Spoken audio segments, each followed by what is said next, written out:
నెల్లూరు జిల్లాలో ఉచిత పథకాలను అందివ్వడంలో అత్యుత్సాహం చూపి అప్పులు చేస్తే రాష్ట్రం అధోగతి పాలవుతుందన్న విషయాన్ని ప్రతి ప్రభుత్వం గుర్తెరగాలని మాజీ ఉపరాష్ట్రపతి వెంకయ్య నాయుడు సూచించారు. నెల్లూరు జిల్లాలోని వెంకటాచలంలోని స్వర్ణ భారత్ ట్రస్ట్ నందు మీడియాతో మాట్లాడిన ఆయన దేశంలోని పలు అంశాలపై కీలక వ్యాఖ్యలు చేశారు. పార్టీ ఫిరాయింపులపై కూడా చర్యలు చేపట్టాల్సిన ఆవశ్యకత ఉందన్నారు. అలానే చట్టసభలలో కొందరు విచక్షణ మరిచి అనుచిత వ్యాఖ్యలను మాట్లాడటం అలవాటుగా మారిపోయిందని, వారిపై సభాపతులు కఠిన నిర్ణయంతో చర్యలు ఆదేశించాలన్నారు.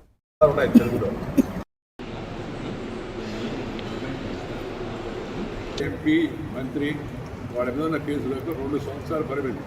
ఆ 2 సంవత్సరాలు ఆ కేసులు మిగతా పక్కన పెట్టే అవసరం అయితే వీటిని ప్రయారిటీ మీద తీసుకొని ఒక నిర్ణయానికి రావాలి. శిక్ష చేయమని నేను చెప్పను.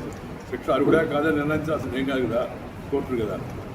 అందువల్ల దానికి కాల పరిమితి 2 సంవత్సరాలు రీజనబుల్ టైం అని నేను అనుకుంటున్నాను.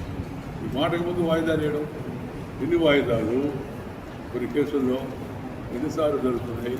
నిన్న కోర్టులు ఉండాల్సింది నిన్నైతే ఇన్ని కోర్టులు ఉన్నాయి, సుమారు 400 కోట్లు తక్కువగా ఉన్నాయని న్యాయశాఖ నుంచి ఒకటి వచ్చింది. ప్రభుత్వం కోర్టుల సంఖ్య పెంచేందుకు